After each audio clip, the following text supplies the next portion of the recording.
ನಟಿ ಮೊನಾಲಿಸಾ ಭೋಸ್ಲೆ ನಿರ್ದೇಶಕ ಸನೋಜ್ ಮಿಶ್ರಾ ವಿರುದ್ಧ ಲೈಂಗಿಕ ಕಿರುಕುಳ ಆರೋಪ ಮಾಡಿದ್ದಾರೆ. ಇದನ್ನು ಸನೋಜ್ ಮಿಶ್ರಾ ಸಂಪೂರ್ಣವಾಗಿ ಅಲ್ಲಗಳೆದಿದ್ದಾರೆ. ಮೊನಾಲಿಸಾ ಅವರ ಮದುವೆಯ ಅಮಾನ್ಯತೆಯನ್ನ ತಾನು ಪ್ರಶ್ನಿಸಿದ್ರಿಂದ ಈ ಆರೋಪಗಳನ್ನು ಮಾಡಲಾಗಿದೆ ಅಂತ ಹೇಳಿದ್ದಾರೆ. ಸನೋಜ್ ಮಿಶ್ರಾ ಮೊನಾಲಿಸಾ ವಿರುದ್ಧ ಮಾನನಷ್ಟ ಮೊಕದ್ದಮೆ ಹೂಡೋಕೆ ಸಿದ್ಧರಾಗಿದ್ದಾರೆ.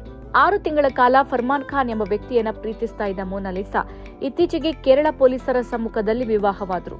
ಬಾಲಿವುಡ್ ನಿರ್ದೇಶಕ ಸನೋಜ್ ಮಿಶ್ರಾ ಇವರ ಮದುವೆ ಅಮಾನ್ಯವಾಗಿದೆ ಅಂತ ಆಕ್ಷೇಪಿಸಿದರು. ನಿರ್ದೇಶಕ ಸನೋಜ್ ಮಿಶ್ರಾ ಸಿನಿಮಾದಲ್ಲಿಯೇ ಮೊನಾಲಿಸಾ ನಟಿಸ್ತಾ ಇದ್ದಾರೆ. ಅವರು ಕೆಟ್ಟದಾಗಿ ನಡೆದುಕೊಂಡಿದ್ದಾರೆ ಅಂತ ಮೊನಾಲಿಸಾ ಆರೋಪಿಸಿದ್ರು. ಇದನ್ನ ಸನೋಜ್ ಅಲ್ಲಗಳೆದಿದ್ದಾರೆ. ಇತ್ತೀಚೆಗೆ ಕೇರಳದಲ್ಲಿ ನಡೆದ ಪತ್ರಿಕಾಗೋಷ್ಠಿಯಲ್ಲಿ ಮಾತನಾಡಿದ ಮೊನಾಲಿಸಾ, ನಿರ್ದೇಶಕ ಸನೋಜ್ ಮಿಶ್ರಾ ವಿರುದ್ಧ ಗಂಭೀರ ಆರೋಪಗಳನ್ನ ಮಾಡಿದ್ರು. ನಿರ್ದೇಶಕ ಸನೋಜ್ ಮಿಶ್ರಾ ಚಲನಚಿತ್ರ ಅವಕಾಶದ ಹೆಸರಿನಲ್ಲಿ ತನ್ನೊಂದಿಗೆ ಅನುಚಿತವಾಗಿ ವರ್ತಿಸಿದ್ದಾರೆ. ಎಲ್ಲೆಡೆ ಸ್ಪರ್ಶಿಸುವ ಮೂಲಕ ಲೈಂಗಿಕ ಕಿರುಕುಳ ನೀಡಿದ್ದಾರೆ ಅಂತ ಹೇಳಿದ್ರು.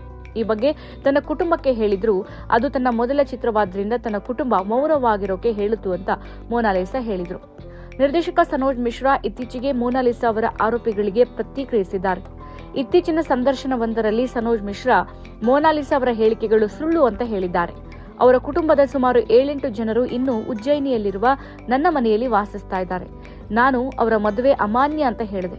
ಅದಕ್ಕಾಗಿ ಅವರು ನನ್ನ ಮೇಲೆ ಆರೋಪ ಮಾಡಿದ್ದಾರೆ. ಇಷ್ಟು ದಿನ ನಾನು ಅವರಿಗೆ ಸಂಭಾಷಣೆ ಹೇಳೋದು, ನಟಿಸೋದು, ಕಥೆಯನ್ನ ಅರ್ಥ ಮಾಡ್ಕೊಳ್ಳೋದು ಮತ್ತು ನಗೋದು ಹಾಗೆ ಅಳೋದು ಹೇಗೆ ಅಂತ ಕಲಿಸೋಕೆ ಶ್ರಮಿಸ್ತಾ ಇದ್ದಾಗ ಅವರಿಗೆ ಯಾವುದೇ ಸಮಸ್ಯೆಗಳಿರಲಿಲ್ಲ. ಅವರ ಮೇಲೆ ಹಲ್ಲೆ ನಡೆದಿದ್ರೆ ಅವರು ತಕ್ಷಣವೇ ತಮ್ಮ ಕುಟುಂಬಕ್ಕೆ ದೂರು ಕೊಡ್ತಾ ಇದ್ರು. ಆದರೆ ಅವರು ಫರ್ಮಾನ್ ಖಾನ್ ಅವರೊಂದಿಗಿನ ಅವರ ಮದುವೆ ಅಮಾನ್ಯ ಅಂತ ನಾನು ಅವರಿಗೆ ಹೇಳಿದ್ರಿಂದ ಅವರು ನನ್ನ ಮೇಲೆ ಇಂತಹ ಆರೋಪಗಳನ್ನ ಮಾಡಿದ್ರು ಅಂತ ಹೇಳಿದ್ರು. ಹಾಗೆ ಮೊನಾಲಿಸಾ ವಿರುದ್ಧ ಕಾನೂನು ಕ್ರಮ ಕೈಗೊಳ್ಳುವುದಾಗಿಯೂ ಹೇಳಿದ್ದಾರೆ.